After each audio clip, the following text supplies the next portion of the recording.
अब बात करते हैं बीजेपी के प्रतिशोध की, बदले की। महाराष्ट्र में अजीत पवार को अपने खेमे में लाकर बीजेपी ने 2019 का दूसरा बदला ले लिया है। पहला बदला शिवसेना को तोड़कर लिया था और दूसरा बदला एनसीपी को तोड़कर लिया है। यह बीजेपी का बदला नंबर 1 क्या था, यह देख लेते हैं। 2019 में आप जानते हैं कि बीजेपी और शिवसेना गठबंधन ने महाराष्ट्र में मिलकर चुनाव लड़ा था और गठबंधन को बहुमत मिला था। 2019 में बीजेपी को 105 सीटें और शिवसेना को 56 सीटें वहां पर जीत मिली थी, यानी दोनों के गठबंधन को स्पष्ट बहुमत वहां पर मिला था। लेकिन बाद में शिवसेना मुख्यमंत्री पद की कुर्सी के लिए अड़ गई, सरकार नहीं बन सकी और राष्ट्रपति शासन वहां पर लगाना पड़ा था। उद्धव सरकार बनाने के लिए बाद में कांग्रेस और एनसीपी के साथ चले गए। शरद पवार ने बीजेपी को सत्ता का भूखा दिखाने की योजना बनाई और आपको बताएं कि यह बात खुद शरद पवार ने कुछ दिनों पहले कही है। उन्होंने कहा कि पर्दे के पीछे बीजेपी से तब बात की थी और हाल ही में उन्होंने इसका खुलासा भी किया, इसको अपनी गुगली बताया था। तब राष्ट्रपति शासन हटवाकर फडणवीस और अजीत पवार का शपथ ग्रहण सुबह सुबह हुआ था, सब जानते हैं। लेकिन कुछ ही घंटे के बाद एनसीपी के सारे विधायक वापस शरद पवार के पास चले गए और कुछ ही घंटों में देवेंद्र फडणवीस और अजीत पवार की सरकार तब गिर गई थी।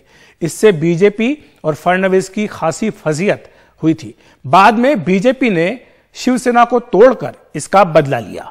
आप जानते हैं कि एकनाथ शिंदे 40 विधायकों को लेकर अलग हो गए थे। बीजेपी ने सबको चौंकाते हुए शिंदे को मुख्यमंत्री बना दिया, जबकि कायदे से देवेंद्र फडणवीस दावेदार थे, उन्हें उप मुख्यमंत्री बनाया।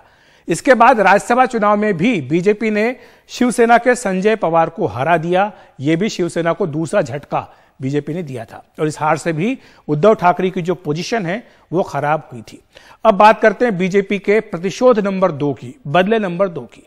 हाल ही में शरद पवार ने खुलासा किया था कि 2019 में उन्होंने गुगली डाली थी, जिसका जिक्र अभी हमने किया। बीजेपी को सत्ता का भूखा दिखाने के लिए यह पवार की गुगली थी कि किस तरह से बीजेपी सत्ता में जाने के लिए अजीत पवार को भी उप मुख्यमंत्री बनाने के लिए तैयार है। और अब जो है पवार वो 2024 के लिए विपक्ष को एक करने में बढ़ चढ़ करके जुटे हैं। पटना की मीटिंग में भी शरद पवार थे और शरद पवार को एहसास था कि अजीत पवार छिटक सकते हैं।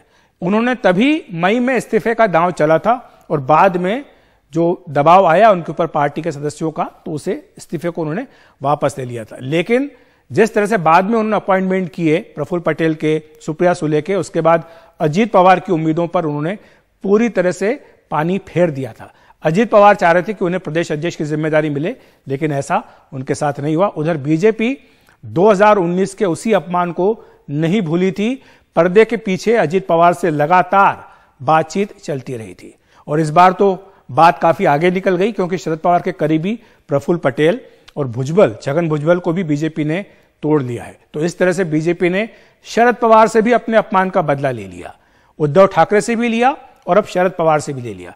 लेकिन सवाल यह कि आखिर इससे बीजेपी को हासिल क्या हुआ, क्योंकि सरकार तो उसकी स्थिर थी, एकनाथ शिंदे का पूरा समर्थन मिला हुआ था। तो अब क्या हुआ? बीजेपी ने दरअसल पवार और उद्धव ठाकरे को उन्हीं के मैदान में शिकस्त दी है। ये दोनों ही नेता महाराष्ट्र के कद्दावर ताकतवर नेता माने जाते हैं और उनको उन्हीं के मैदान में बीजेपी ने पटकनी दे दी। शिवसेना एनसीपी को तोड़ दिया और इस तरह अपने अपमान का एक तरह से प्रतिशोध लिया, बदला लिया।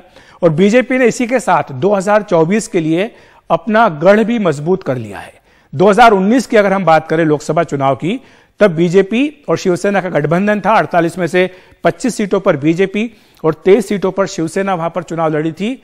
इसमें से बीजेपी को 25 में से 23 और शिवसेना को 18 सीटों पर जीत मिली थी, जबकि 2019 में एनसीपी को 4 सीटों पर जीत मिली थी, यानी एनसीपी की भी ताकत थी और मोदी लहर के बावजूद 4 सीटें जीतने में कामयाब रही थी महाराष्ट्र में एनसीपी।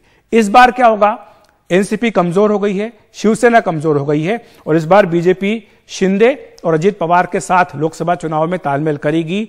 जाति क्षेत्रीय समीकरण के हिसाब से महाविकास अघाड़ी पर यह गठबंधन भारी पड़ रहा है, क्योंकि शिंदे जहां ठाणे और उसके आसपास के इलाकों में बीजेपी को मदद कर सकते हैं, वहीं अजीत पवार मराठवाड़ा में बीजेपी को मदद कर सकते हैं। तो 2 ताकतवर मराठा नेता, एक ब्राह्मण चेहरा देवेंद्र फडणवीस का, इस तरह से बीजेपी ने अपना समीकरण भी बिठा लिया है और इसी के साथ जो अपमान था उसका 2019 का, उस पर उसका बदला भी ले लिया है।